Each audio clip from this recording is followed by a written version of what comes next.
Good morning प्यारे साथियों, मैं अनीस खान आज एक बार फिर आपके साथ मौजूद हूं आज का इतिहास की श्रृंखला में।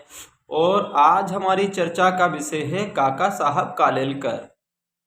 काका साहब कालेलकर का जन्म आज ही के दिन मंगलवार को 1 दिसंबर 1885 को गोवा के उत्तरी सीमा पर स्थित महाराष्ट्र के सिंधुदुर्ग जिला जो वर्तमान में है उसमें एक अंग्रेज रियासत हुआ करती थी जिसका नाम था सावतवाड़ी। उस सावतवाड़ी के एक कस्बे जिसका नाम था माड़गांव, उसका माड़गांव के एक गांव कलोली में काका साहब कालेलकर का जन्म हुआ था। काका साहब कालेलकर का जन्म एक गौड़ सारस्वत ब्राह्मण परिवार में हुआ था। महाराष्ट्र के लोगों अक्सर उपनाम उनके गांव के नाम के साथ जोड़कर रखते थे।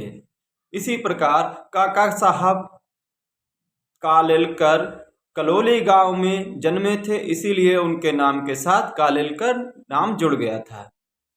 काका साहब कालेलकर के जन्म से पूर्व उनके घर पर एक साधु आए थे जिन्होंने भविष्यवाणी की थी। उनके पिता बालकृष्ण के सामने भविष्यवाणी की थी कि आपके पत्नी से इस बार भी एक पुत्र ही जन्मेगा भगवान दत्तात्रेय की कृपा से, क्योंकि भगवान दत्तात्रेय की कृपा से वो पुत्र जन्मेगा, इसलिए आप उसका नाम दत्तात्रेय ही रखना। इसलिए काका साहब के नाम के साथ दत्तात्रेय शब्द जुड़ा हुआ है।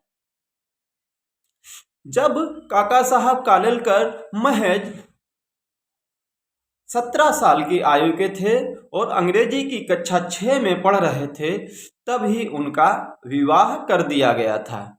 उस समय बाल विवाह एक साधारण प्रथा थी। वह काका साहब कालेलकर वीर सावरकर के क्रांतिकारी संगठन से भी जुड़े रहे, लेकिन कुछ समय उपरांत कुछ वैचारिक मतभेद होने के कारण उन्होंने वीर सावरकर के क्रांतिकारी संगठन को छोड़ दिया।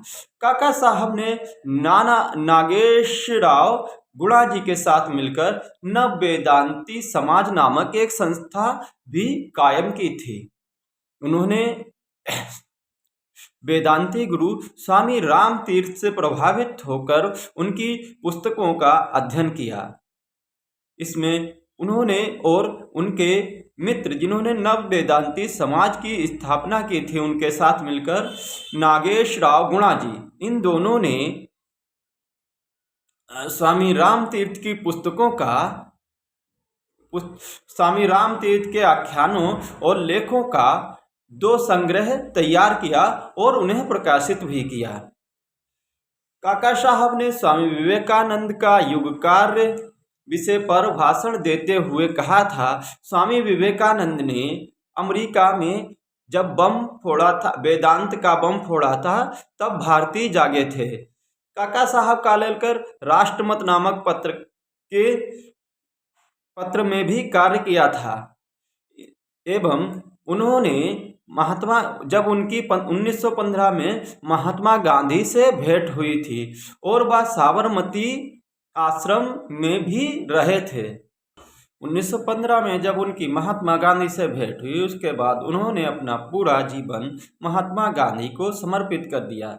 काका साहब कालेलकर जो थे वो गुजरात में उनको हिंदी प्रचार के लिए महात्मा गांधी ने चुना था। वे सर्वोदय पत्रिका के संपादक भी रहे और गुजरात विद्यापीठ की स्थापना में भी उनका महत्वपूर्ण योगदान था। उन्हें जीवन व्यवस्था निबंध के लिए साहित्य अकादमी पुरस्कार भी मिला एवं वह साहित्य अकादमी के फेलो भी चुने गए। उन्होंने लेखन के क्षेत्र में भी अपना अभूतपूर्व योगदान दिया और जीवन व्यवस्था, हिमालय प्रवास, राष्ट्रीय शिक्षा का आदर्श, महात्मा गांधी का स्वदेशी प्रेम इत्यादि ग्रंथों की रचना की। इसलिए इनको हम आज उनके जन्म दिवस पर याद करते हैं, क्योंकि इन्होंने भारतीय स्वतंत्रता आंदोलन में महत्वपूर्ण योगदान दिया एवं शिक्षा, लेखन, पत्रकारिता और एक प्रखर राजनीतिज्ञ के रूप में भारतीय इतिहास में अपनी छाप छोड़ी है।